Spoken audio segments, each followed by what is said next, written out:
Hi, my name is Diana Gonzalez Martinez. I live in Mineral of the River. I study at the Institute of Agricultural Sciences. I like drawing and play video games. I don't like going to the place with many people. Hi, my last name is Juan Martín Gutiérrez Flores. I live in Mexico States. I like the animals and don't like the cockroach. My name is Melanie Itzel Islas Uribe. I am 18 years old. I am studying the first semester of veterinary medicine and zootechnics. I really like to ride the horse and I don't like the violence. Hi, my name is Luza Malinali Lopez Cruz. I study veterinary medicine and zootechnics at of Agropecuary Science Institute. I like baseball. I don't like vegetable. I am from Tocayo Caetano. Hi, I am Efraín Romero. I'm 22 years old. I am from Mexico. I study vet in Universidad Autónoma del Estado de Italia. I like plants and I don't like animals. Hello, good afternoon. I am Jorge de Jesús Roboyer García. I live from Xochimilco, State of Mexico. I study in Tulancingo, Hidalgo. I like to ride horse and play with dogs. I don't like fish or cats. Las ovejas domésticas descienden del muflón asiático y fueron domesticadas en el cercano oriente. Posteriormente se diseminaron hasta el oeste de África, lugar de donde se cree provienen los ancestros de la oveja pelibuey.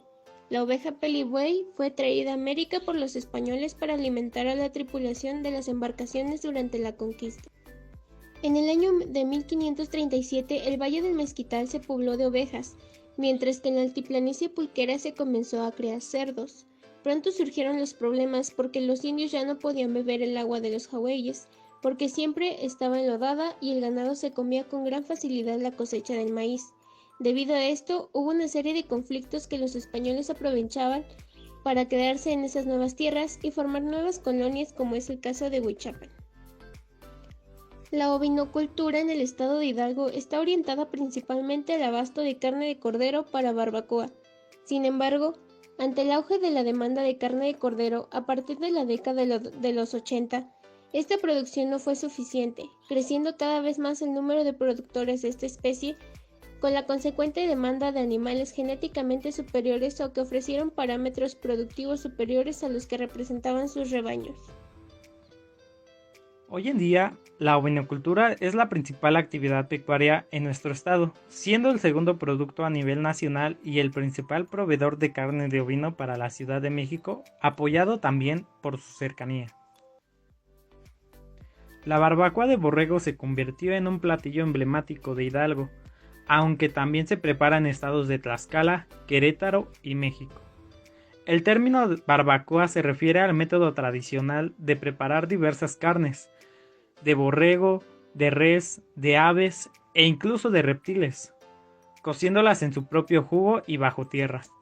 Este método de cocción ya se practicaba en la época precolombina, pero con la llegada de los españoles se agregaron nuevos ingredientes. El hígado es la glándula más grande del cuerpo humano y posee una diversidad de funciones que se relacionan entre sí, tales como hematopoyéticas, metabólicas, secretoras y excretoras, entre otras. Anatómicamente, el hígado presenta diferencias cuando es comparado entre especies, tanto por su forma como por su composición. Sin embargo, en todos los animales se localiza adyacente al diafragma, en el hipocondrio derecho. Desde el punto de vista histológico, el hígado no presenta discrepancia de consideración. Principalmente, está compuesto de lóbulos hepáticos, los cuales están revestidos de células mesoteliales del peritoneo visceral, que cubre una fina capa de tejido conjuntivo. El interior del hígado está dividido en lobulillos hepáticos. El tejido conjuntivo de la cápsula penetra en los espacios interlobulillares, dando sostén al sistema vascular y a los conductos biliares. Una fina red de fibras reticulares rodeadas de las células y sinusoides. La organización celular del hígado es relativamente sencilla, puesto que es la repetición de una estructura básica denominada lobulillo hepático. Los lobulillos hepáticos suelen estar separados entre sí por tejido conectivo, aunque no en todas las especies es claramente visible. Tienen forma de prisma poligonal que mide de 1 a 2 milímetros de diámetro. En secciones transversales se tiene una forma apropiada de hexágono, con una vena central o centrolobulillar de gran diámetro.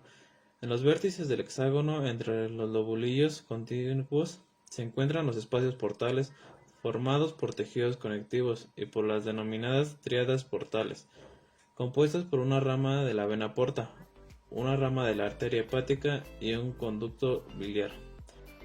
Los conductos biliares que forman parte de la tríada recogerán el contenido exocrino de los hepatocitos que se denomina bilis. Esta excreción irá en sentido contrario a la corriente que discurre por los capilares sinusoidales, es decir, se dirige desde los hepatocitos hasta los conductos biliares de la periferia del lobulillo hepático.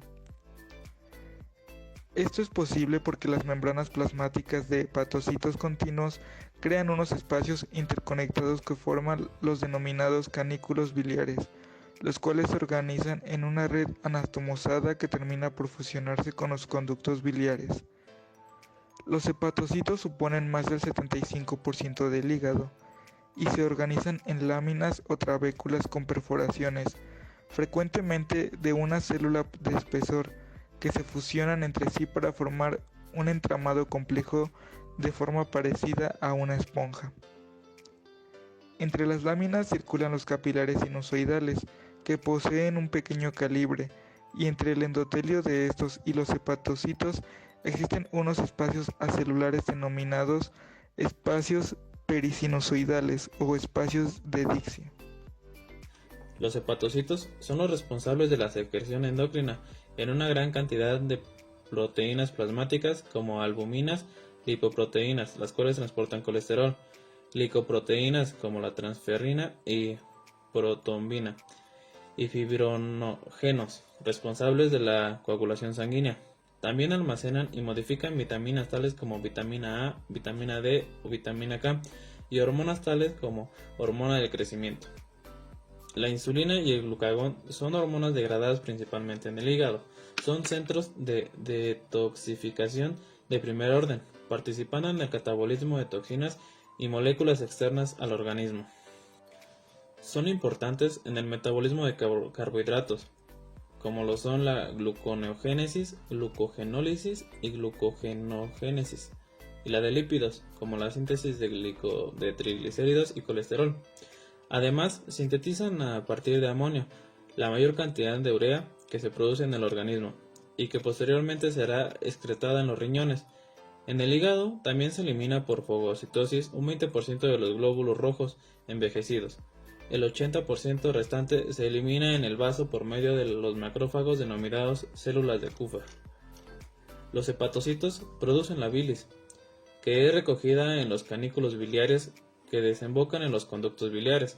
Estos drenan en los conductos hepáticos derecho e izquierdo, los cuales salen del hígado y convergen en uno solo conducto denominado conducto hepático común, al cual está conectado el almacén temporal de la bilis, que es la vesícula biliar a través del conducto cístico. Finalmente, la bilis se conduce hasta el duodeno a través del conducto biliar común. Es una solución acuosa que contiene productos de desecho que son enviados al intestino y eliminados, pero la bilis también contiene componentes útiles que ayudan a la digestión como las sales biliares, proteínas, colesterol, hormonas. Las sales biliares ayudan a la digestión de las grasas. La heparina es un polisacárido de origen natural perteneciente a la familia de los glicosaminoglicanos sulfatados. Dentro de la misma nos encontramos con el sulfato de heparán, molécula estrechamente relacionada con la heparina en cuanto a vía biosintética, aunque difiere en su localización y estructura. En cuanto a la función, según recientes estudios se han visto nuevas indicaciones para la heparina comparables a las del sulfato de heparán. Es un polisacárido natural que contiene una gran cantidad de cadenas lineales y polidispersas. El peso molecular de la heparina natural puede variar de 3.000 a 30.000 Dalton. mientras que el peso molecular promedio de la heparina de grado farmacéutico es de 15.000 a 19.000 Dalton. Las cadenas de heparina están compuestas por segmentos largos totalmente sulfatados interrumpidos por dominios poco sulfatados. Glucólisis o glicólisis es la principal ruta de catabolismo de glucosa, cuyo objetivo final consiste en la obtención de energía en forma ATP y poder reductor en forma NADH a partir de este carbohidrato. En primera instancia, la glucólisis consiste en la oxidación de la glucosa de 6 átomos de carbono hasta piruvato, que contiene 3 átomos de carbono con la concomitante producción de ATP3 y NADH, útiles para las células desde el punto de vista metabólico y sintético. La energía química contenida en la glucosa es explotada por células vivas a través de la glucólisis, que consiste en una serie de pasos sumamente controlados por los cuales puede capturarse la energía liberada de la oxidación de este carbohidrato en forma de energía más aprovechable. De aquí viene su importancia. A través de esa ruta no solo se obtiene energía ATP y poder reductor NADH, sino que con la misma aporta una serie de intermediarios metabólicos que hacen parte de otras rutas, también importantes desde el punto de vista anabólico y del funcionamiento celular general. La glucólisis ejemplifica de qué manera los procesos bioquímicos de una célula viva se desarrollan en pequeños pasos secuenciales. Este proceso ocurre en una serie de 9 reacciones, cada una catalizada por una enzima específica.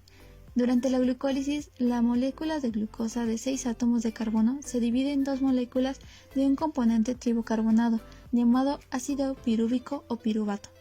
Para iniciar la secuencia de glucolítica es necesaria la energía de enlaces fosfato de 2 moléculas de ATP. Posteriormente se producen 2 moléculas de NADH a partir de 2 NAD y 4 de ATP a partir de 4 ADP. La fórmula general es una molécula de glucosa más 2 ATP más 4 ADP más 2 fosfato menos 2 NAD, que dan como resultado 2 ácidos pirúvicos más 2 ADP más 4 ATP más 2 NADH más 2 protones y más 2 moléculas de agua.